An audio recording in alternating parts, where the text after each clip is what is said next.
clase virtual. En esta ocasión la vamos a dedicar al estudio de la actividad pesquera. Vamos a ver cuál es el significado de la pesca en España, las regiones pesqueras de nuestro país, así como los principales caladeros, y estudiaremos la importancia creciente que en los últimos años está teniendo la acuicultura. Comenzamos. Comenzamos viendo algunas características muy genéricas de la actividad pesquera.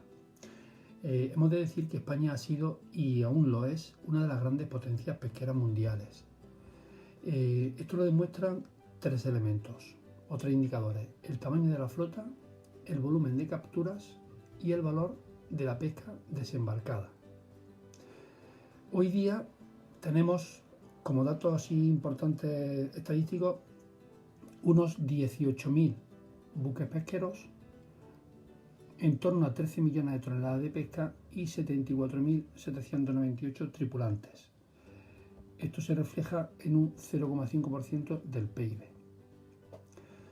Estos son datos que indican un poco la importancia que ha tenido la pesca en nuestro país. No obstante, hoy día hemos de hablar de un declive importante de la actividad como consecuencia de tres elementos: el agotamiento de los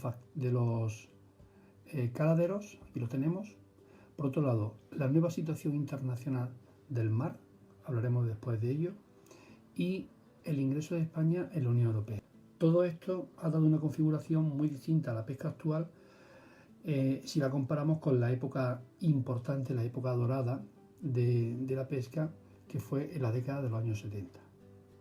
Nuestro país tiene un amplio perímetro costero. Por un lado, el Océano Atlántico y por otro, el Mediterráneo. El Océano Atlántico presenta latitudes muy dispares. Por ejemplo, no es igual hablar del mar Cantábrico o del archipiélago canario. Una salinidad también bastante moderada y una temperatura con una gran amplitud y diferencia térmica, desde los 10 y 18 grados en agosto hasta los 11 y 15 en el mes de enero. Todo ello facilita el que tengamos unas corrientes marinas importantes y por tanto que facilitan la distribución del plancton, y una oscilación del nivel del agua de hasta 4 metros, es decir, unas mareas muy marcadas. Ello va a dar lugar a que tengamos una franja costera muy ancha que alternativamente está sumergida y emergida por el efecto de las mareas, que lo que hacen es facilitar el marisqueo. Además, el litoral atlántico, en la parte noroeste, tiene, desde el punto de vista orográfico, una articulación muy importante de entrantes y salientes que alarga el perímetro costero. Es lo que conocemos como las rías gallegas. Esta ría gallega o esta articulación del perímetro costero lo que va a dar lugar es a que favorezca la instalación de bateas y cultivos marinos. Por ejemplo, los moluscos, típicos de las rías gallegas. Por su parte, en la zona mediterránea, de aguas más calientes, con menos fitoplancton y unas mareas muchísimo menos marcadas. La comunicación con el Atlántico es escasa y esto le confiere una especial fragilidad a efectos ecológicos. No obstante, estas zonas mediterráneas presentan una diversidad de fauna muy importante, además de una gran riqueza en especies, además también de una gran calidad. Vamos a destacar entre ellas la sardina, la merluza, atún o mero. Ello ha dado lugar a que también, depende del lugar y depende de las capturas que hagan, haya una especialización portuaria muy importante. Tanto la zona atlántica como la zona mediterránea, es decir, la pesca en general, el principal problema que está teniendo en las últimas décadas es la sobreexplotación. Una vez que hemos analizado los caracteres generales de la actividad pesquera, vamos a pasar a continuación a hacer un repaso histórico de cómo ha sido este sector económico desde tiempos romanos y hasta la actualidad. Desde siempre la pesca ha tenido una gran significancia económica, ya desde época prehistórica, pero va a ser en época antigua, en época romana, cuando va a adquirir una dimensión realmente comercial.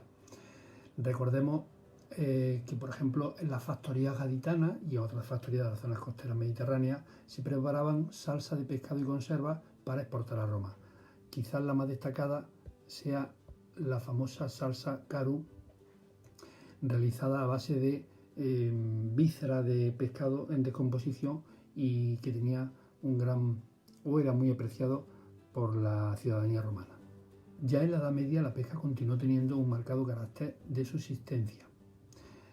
A pesar de ello, ya había barcos de la zona cantábrica, en concreto vascos, que capturaban ballenas y desde el siglo XIII podían acceder a caladeros importantes y alejados como son los de Terranova, Islandia y Groenlandia. Además de pescar ballenas, también empezaron a capturar bacalao, descubriendo el consumo tanto en fresco como en curado. Sin embargo, por la parte más sur y en esta época medieval, destacó la pesca de atunes con la técnica del almadraba, sobre todo en la parte de la desembocadura del Guadalquivir, la provincia de Cádiz. En el siglo XIX, la pesca va a adquirir una dimensión nueva debido a la revolución industrial. Se va a aplicar el vapor a la navegación de barcos y esto va a favorecer pues, que haya unas grandes transacciones comerciales desde el punto de vista pesquero y una gran transformación de la industria pesquera. Así, en el siglo XX, los arrastreros impulsados por el vapor, por maquinaria de vapor, se van introduciendo poco a poco por la zona de Huelva y Cádiz y desde 1904 pues, se va aplicando sobre todo a la pesca del bacalao y también de la caballa. Por otro lado, la extensión del ferrocarril durante el siglo XX va a favorecer que se transporte el pescado hacia otras zonas del interior de la península ibérica, favoreciendo su consumo. La industria textil y la metalurgia también aportaron su granito de arena desde el punto de vista de fabricación de aparejos u otros artes de pesca. Tras la Primera Guerra Mundial y el paréntesis que ella supuso, se van a emplear nuevos arrastreros importados de Francia y Gran Bretaña para, sobre todo a partir del 1925, para realizar una moderna pesca de bacalao en zonas ya bien alejadas como son Terranova y Gran Sol. Más adelante veremos cuando estudiemos las regiones pesqueras y los caladeros españoles donde están estas áreas de pesca de Terranova y de Gran Sol. Como es lógico pensar, la Guerra Civil paralizó esta actividad pesquera. Además, la Segunda Guerra Mundial también continuó con ese parón de la Guerra Civil. Tras ambas contiendas, lo que se va a producir es un aumento de la fauna piscícola, lo que va a dar lugar a un aumento de las capturas. A ello también hay que añadirle la incorporación de los motores de combustible líquido, gasoil y gasolina, lo que va a hacer pues esto, que aumente las capturas y que haya un cierto revulsivo de la actividad pesquera. No obstante, las transformaciones más espectaculares se van a llevar a cabo durante la década de 1960, en el marco del primer plan de desarrollo económico que se puso en marcha durante esta década. Ese plan lo que pretendía era, por un lado, modernizar la flota pesquera y, por otro, y no menos importante, reestructurar la actividad. Por tanto, a partir de ese momento, es decir, la década de los 60, la mayor parte de las capturas va a recaer en una moderna flota congeladora de gran altura, de meses en alta mar y muy bien equipada, que van a pescar en aguas del Sáhara, de Angola, de Mozambique y del Atlántico noroccidental, zonas muy alejadas. De esta manera vamos a llegar a los años 70, la década de los 70, donde España va a alcanzar el récord de captura de pesca. Es a partir de esta década de 1970 cuando empiezan a aparecer los primeros problemas de la pesca. Unos problemas que se derivan de una flota sobredimensionada, es decir, demasiados barcos, unos caladeros sobreexplotados o de difícil acceso, ya que se puso en marcha el derecho del mar, es decir, a partir de 1976, por ejemplo, Estados Unidos empieza a declarar aguas jurisdiccionales las 200 millas mar adentro. Esta declaración de aguas jurisdiccionales se va a ir generalizando a otros países, lo que va a ir limitando cada vez más nuestros caladeros y nuestras zonas de pesca. El 90% de los recursos pesqueros mundiales se encontraban, dado estos decretos de aguas jurisdiccionales, en zonas privativas y por lo tanto de nulo acceso.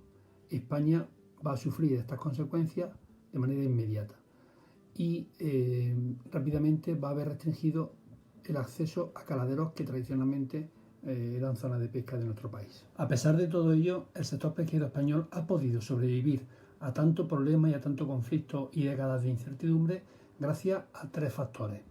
Lo arraigado de la pesca, ya hemos visto que es muy importante desde tiempos inmemoriales, la importancia social que tiene, muy arraigada en determinadas regiones de España y la importancia económica de ese recurso. Veamos ahora la situación de la pesca brevemente y en la actualidad desde varios puntos de vista. Por un lado, la flota, el volumen de pesca, los lugares de pesca y también cómo la ciencia y la investigación se ha aplicado lo repito entero. Veamos ahora la situación actual de la pesca desde varios puntos de vista. Por un lado, la flota pesquera, los lugares de pesca, el volumen de capturas y cómo la ciencia y la investigación se ha aplicado a este sector pesquero. La flota ha experimentado una enorme transformación. Hoy se halla a la vanguardia de las tecnologías. Barcos que son auténticas factorías. No obstante, esta tecnología punta coexiste con una flota mucho más tradicional, de bajura, que cada vez resulta más difícil su competitividad y que poco a poco pierde productividad debido a lo esquilmado que están nuestros mares. Por su parte, los lugares de pesca han variado tanto en naturaleza como en ubicación. Prácticamente hoy se pesca en aguas que pertenecen a otros países y que se encuentran a distancias muy considerables. Estamos hablando de zonas de pesca en Océano Índico y Pacífico. Por su parte, el volumen de pesca desembarcada también ha decrecido. Hace 25 años a hoy día la situación es muy distinta, fundamentalmente por las limitaciones que se impuso a la flota, la reducción de las capturas y de los convenios internacionales, como ya hablamos anteriormente, con las aguas jurisdiccionales. La ciencia y la investigación aplicada a la pesca ha permitido que haya nuevas especies y nuevas pesquerías, que se localicen con facilidad bancos de pesca, así como nuevos conocimientos de la biología marina y, muy importante, protección de especies. Cabe destacar el desarrollo de la acuicultura. La acuicultura, que es realmente la verdadera alternativa de futuro, ya que produce una importante cantidad de peces y de moluscos. La acuicultura es la técnica de cultivar peces, nunca mejor dicho, a través de piscifactoría o de bateas y plataformas costeras. Aquí vemos algunas de las especies que se practican o cultivan desde el punto de vista de la acuicultura. El cultivo extensivo protagonizado por ostras, almejas, mejillones, algas, mientras que por otro lado el cultivo intensivo se centra en la anguila, trucha, salmón, perca, bacalao o la lubina. ¿Y cuáles son las necesidades del sector pesquero actual? Bien, por un lado es necesario proteger nuestros escasos recursos. Evitar el consumo de inmaduros, los famosos pezquenines no, gracias. Ese eslogan publicitario que teníamos hace algunos años. Y también evitar la pesca en zonas biológicamente sensibles. Esto por un lado. Por otro lado, hemos de fomentar el progreso tecnológico, la ciencia aplicada a la pesca. Debemos de mantener el empleo industrial y la cooperación con terceros países con la intención de llegar a acuerdos para poder pescar en sus aguas jurisdiccionales. Hemos de recordar que desde ya tiempo atrás nosotros pertenecemos a la Europa comunitaria y al igual que pasaba en el tema agrario, estamos dentro del marco de la política pesquera común, muy parecida a la política agraria comunitaria. ¿Cuáles son los puntos en los que se centra esta política pesquera común? Por un lado, la política de conservación de recursos, con el fin de establecer tarifas anuales de captura. Cada país miembro de la Unión Europea tiene asignada una cantidad de peces y de capturas que puede realizar anualmente, igual que pasaba con la limitación a determinados productos agrícolas, que ya vimos en su momento. En segundo lugar, una política estructural, no coyuntural y puntual, que mejore las estructuras pesqueras, la industria transformadora de los productos que proceden del mar, de los equipamientos portuarios y con todo ello tratar de ajustar la flota a las disponibilidades de pesca, que no haya una sobredimensión de la flota pesquera. En tercer lugar, la OCM, que es la Organización Común de Mercado derivada de la PAC, de la política o de gran similitud a la política agraria comunitaria que ya vimos en su momento. Pretende garantizar una renta equitativa y mínima al sector, a la población que se dedica a la pesca, y garantizar al mismo tiempo unos precios razonables a los consumidores. Y por último, una política de acceso a los caladeros exteriores que ya vimos que es uno de los problemas principales, dado que muchos de los territorios del agua jurisdiccional están limitadas. Es decir, llegar a acuerdos con terceros países que nos dejen pescar en sus respectivos caladeros. Esto lo negociamos en el marco de la Unión Europea y bueno, hemos conseguido logros muy importantes. Para finalizar este bloque, hemos de decir que desde su incorporación o desde la incorporación de España a la Unión Europea, España ha promovido numerosas iniciativas y ha alcanzado importantes logros, particularmente subvenciones que han permitido la construcción de 1 millar de buques nuevos, así como la reconversión de más de 2.000 de ellos. Con todo, quizás lo más importante ha sido la incorporación en el año 1996 al llamado la Europa Azul, es decir, el acceso a caladeros antes prohibidos y la negociación con otros países.